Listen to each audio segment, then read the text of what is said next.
So I just took the car out for its first track day, and I wanted to share a little bit of how it did. So I went this last Sunday to Atlanta Motorsports Park, which is a small 2-mile track about an hour north of Atlanta, Georgia. And so I did some laps, and this was the first time I'd had the car on anything except autocross, which I did a couple weeks ago.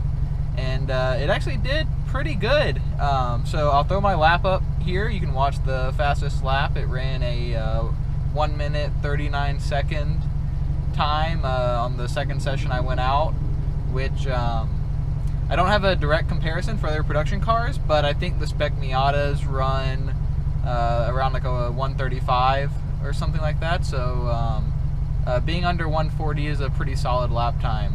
So I'll throw that up now.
So that was my fastest lap on the track.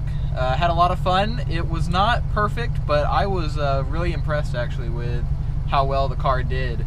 So I went out and I did 2 sessions of about 10 laps each, and through the whole session the car never overheated. The handling wasn't too bad. My brakes are definitely still front bias. I did lock them up a couple times. But as far as I could tell, none of the temperatures got super high. My intake air temp stayed under control with my new intake plenum, and my oil temp only barely started to increase to like 210 towards the end of the session. It stayed actually around 195 or so for most of the session. It started to get a little bit hotter towards the end, but then I pitted, and so that never really ended up being an issue.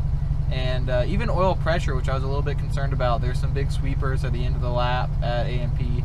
I tried to glance at the gauge a couple times when I went through, and it never really seemed to dip a noticeable amount. I'm not logging it electronically, so I don't have an easy way to tell that for sure, so take it with a grain of salt, but it actually seemed pretty good. I'm running the stock Subaru STI oil pan, which comes on the EJ207. So I haven't really done any sort of oil system modifications beyond that, and it did pretty well. I think overall the car is fairly neutral handling, steady state. There's a little bit of understeer, and it definitely has that sort of mid-engine lift-off oversteer that happens every once in a while. So I'll throw a clip up real quick now. I had to give one catch the whole track day. That was the only time the car got a little bit loose and squirrely on me, but the rest of the time it really was pretty stable and really quick.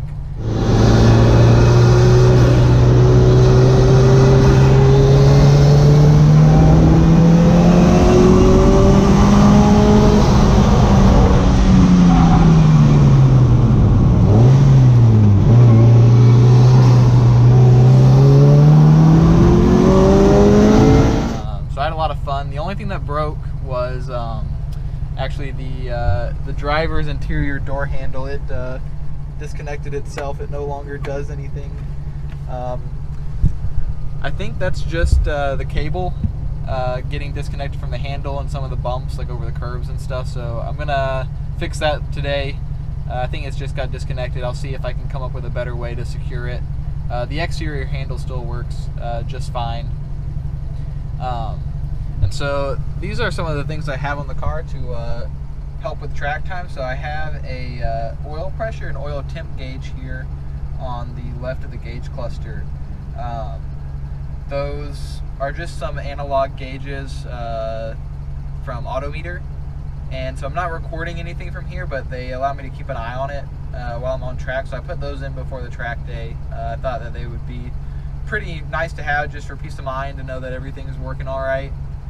You can see they have some lights on, so they're pretty easy to see even when it's a little bit dark in here. And then for the lap timing, I use Harry's lap timer or TrackAddict. This time I use TrackAddict. I think it's a little bit easier to use, to be honest. Their feature set is almost the same as far as what I use from them, but the TrackAddict has a lot nicer interface. So I use that, and I set the circuit as Atlanta Motorsports Park, and it can connect to my GoPro and control that automatically. It gets GPS signal from the head unit's GPS, and it's how I got my lap time recordings, and it does GPS speed.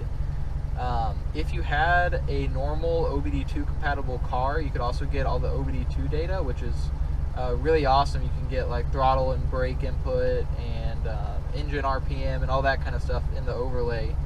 I unfortunately have a JDM engine, and so I am not able to get all of that OBD2 data because it's in a different format. It's only carried over Subaru SSM, but it's still really nice to have, and I was logging all of the other data using BTSSM, which connects using my Tatrix cable, and so I logged that just in case something weird ever happened. The only engine things I did note is I got fuel starve towards the end of my second session. So on the right hand corners, the fuel all sloshes to the left side of the tank, and even though I have a Holley hydromat in the fuel system, I think just the lower fuel level, I was a little under half a tank. It fuel starved a couple times in the sharp right-handers, but beyond that, everything actually worked really well. I think some alignment changes are maybe in store for next time to try and get the car to feel a little more settled. Then I definitely want to get my ABS and the brake balance fixed, because I think the car could be a lot faster, really, if the stopping distances could be shortened from where they are right now.